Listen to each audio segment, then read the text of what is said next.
Hello, today I'm going to talk about geometrical optics with the example of the rainbow. So at first we're going to use the basics of geometrical optics, so the law of Snell-Descartes.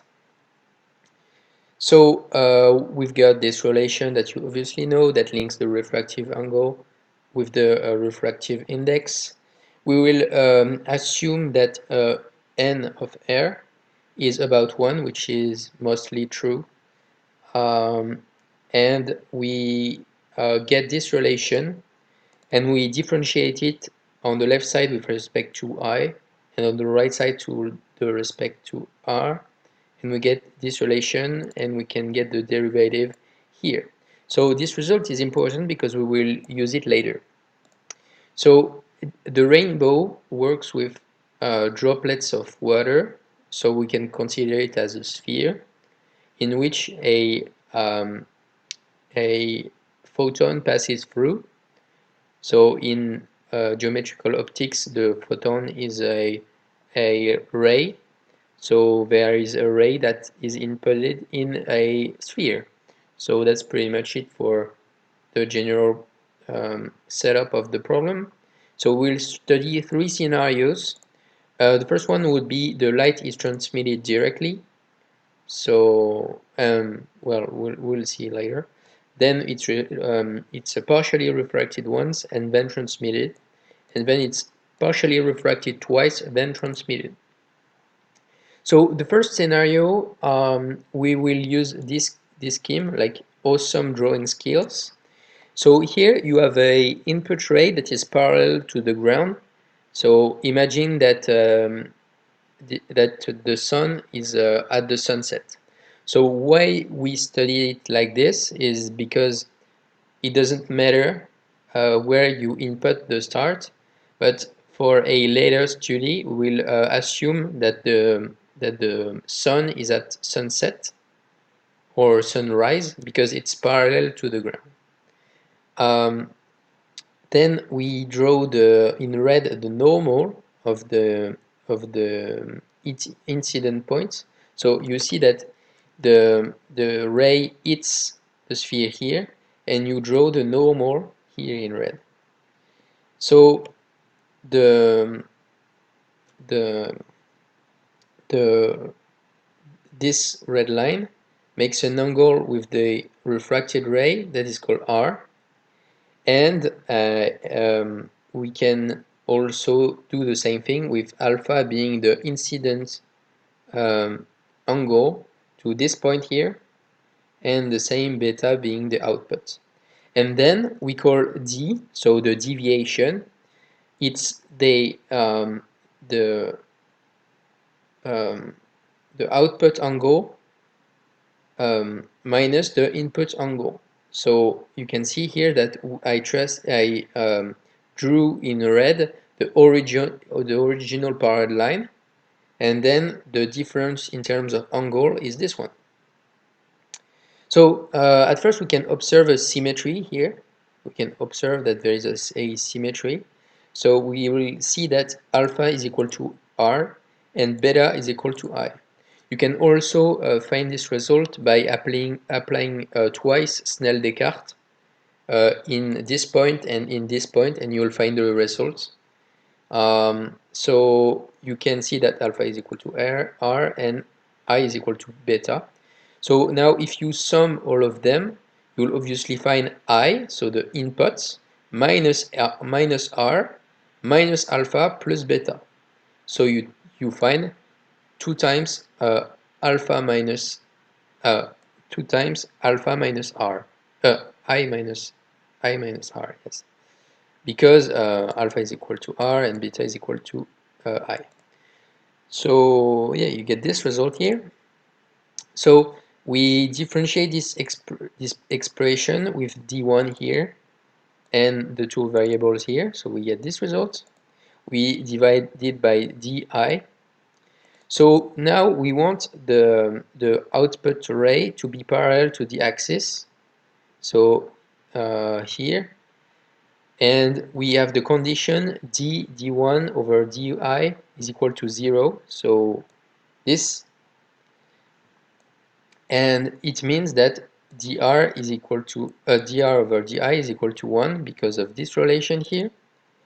So we will use the result I demonstrated earlier, so this result here, and so we can see that n is equal to 1. So the n of the water here, this one here, we have the n of the water. And so if this is equal to 1, this means n is equal to 1, but it's not possible because n water is not 1. So it's impossible for an observer to have a ray, to see a ray that would be non that would be transmitted directly. There is at least one reflection, refraction. So the second scenario now is you have an incident ray. It's refracted once inside a droplet and then it goes outside. We also name our angle, so I is always the incident ray, R is always the refracted of the first, and then we name a bunch of Greek letters with other angles. So we can clearly see that I is equal to delta here by symmetry once again. If you do a symmetry like this, you can see that R is equal to delta, but also you can see with the previous result that R is equal to alpha, is equal to beta, is equal to gamma. So all of these angles are the same, and this angle is equal to this angle. And once again, we have D2. We can notice that it's larger than the previous one. So you can also find it once again by applying 3 times a Snell-Descartes in here, in here, in here, but it's kind of boring. So alpha is equal to beta is equal to gamma is equal to R. Delta is equal to I. So we can also use the previous results, because here you can see that in the previous result the ray goes outside in here, so you can sum the deviations, because you notice that this angle and this angles are the same, and what you add is just this thingy here, so alpha plus beta, so it's d1 plus pi minus 2r, and you get I minus r plus pi minus 2r. So we differentiate it once again, we get its result, and we get the fact that dr over di is equal to 1/2. And we get a relation with the sine squared and n squared. So we get this result here. In the third scenario, we will use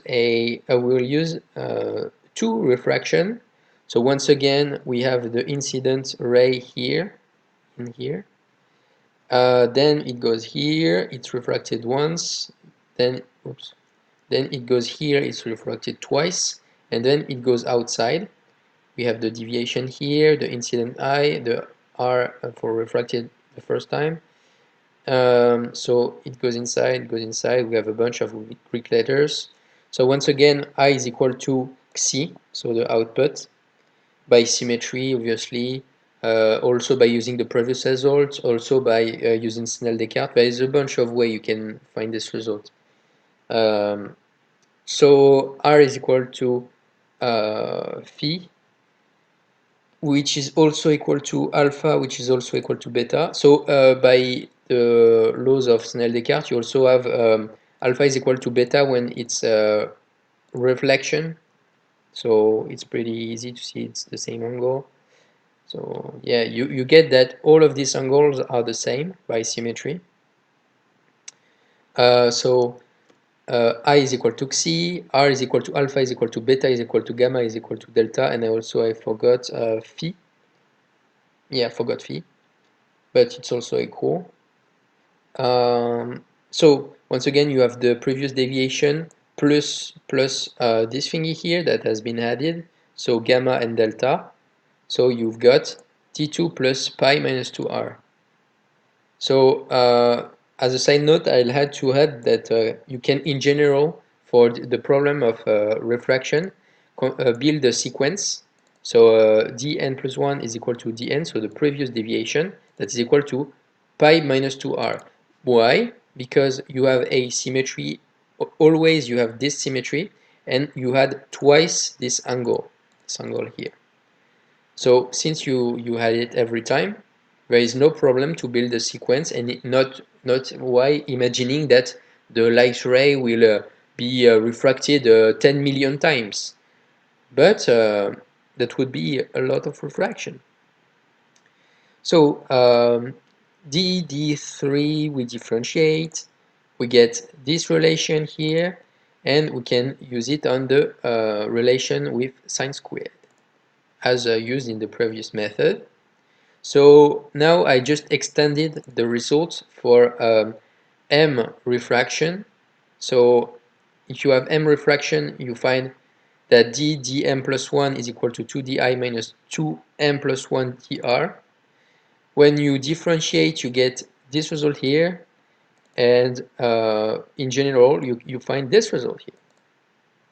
You can simplify a bit and find that sine squared is equal to m plus 1 squared minus n, so n being the refractive index, sorry, divided by m plus 1 squared minus 1. And you can see that all the previous results fit it, so no refraction fits with m is equal to 0, the one refraction fits with m equal to 1, and the two refraction fits with m is equal to 2. So now we are at sunset, so we imagine we're at sunset. We must have the parallel condition as we set, so all the result here. The sun hits the water sphere parallel to the ground, so imagine, I'm going to pick the first, yeah, okay. So imagine you have the sun that hits like here. In order for you to see the droplet, can you be on the left side? We proved that it's not possible, because if there is only one refraction, it's not possible due to the refractive index. So we are either in the second scenario or the third scenario. And you can notice that when the sun hits, it goes on the other side. So it means that the observer, so the human that sees the rainbow, is on this side and looking at the rainbow, while the sun is on the other side. So the sun is right here, the human is right here, he sees the rainbow, and the sun unlights the water, so the rainbow. And this means that the observer is not facing the sun.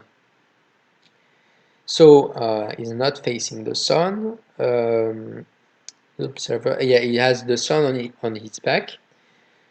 So we have a refracted angle d2 or d3. So we said earlier that d1 was not possible.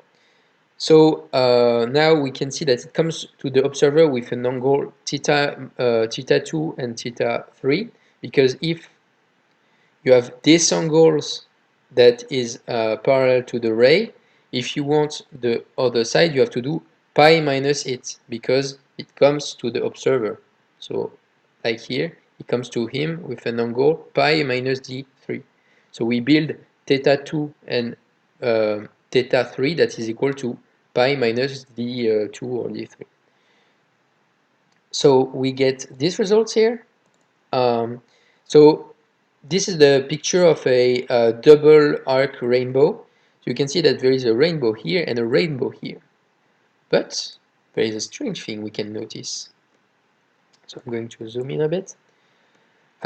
So here on the middle you've got yellow, no problem with that. But here on the left side of the rainbow you've got a red part, and the blue side on the other side of the yellow. So it goes red, yellow, blue. While on the other side it goes blue, blue in here, yellow, red.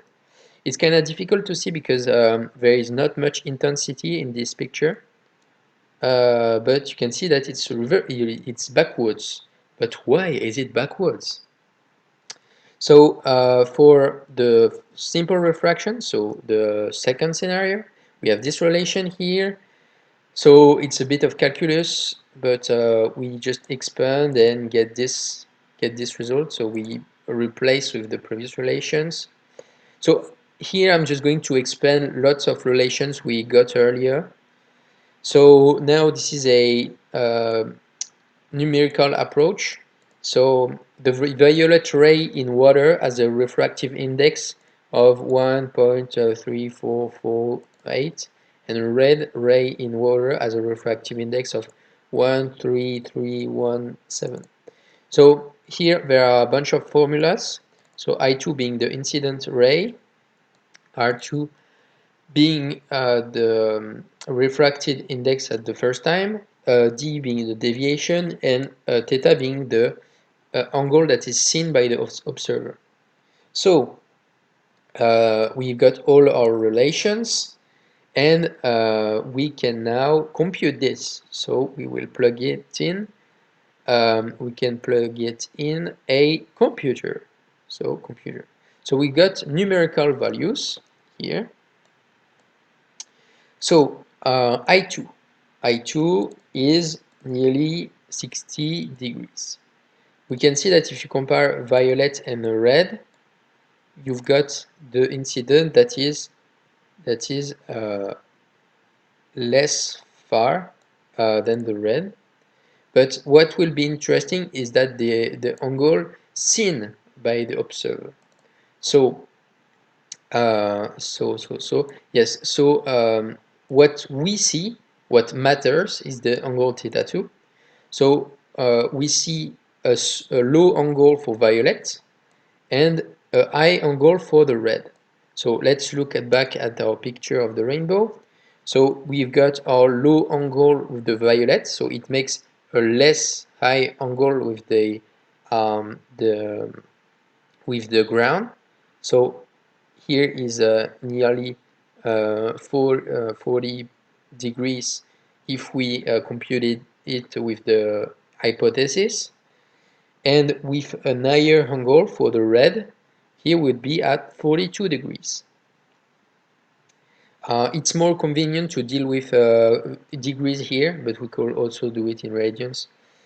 Now for the 3, so the refracted twice, we've got a totally different results here, because the observed angle here is 53 and here is 50. So now the violet is higher than the red. So we can see here that we have violet in first, so in the lowest one. So with the ground, it makes an angle that is equal to 50 degrees, and with the with the red, this is the red, and with the violet one, it makes an angle of 53 degrees.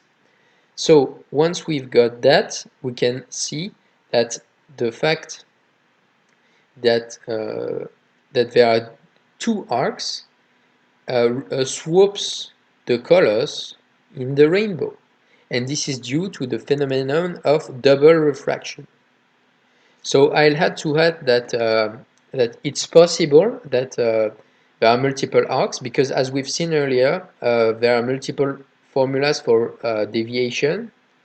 So where is my generalized result? So this is my generalized result, but the more you refract the ray, the less intensity varies, because you can see that already with two refraction, so where's the, yeah, with two refraction, the second arc is really low.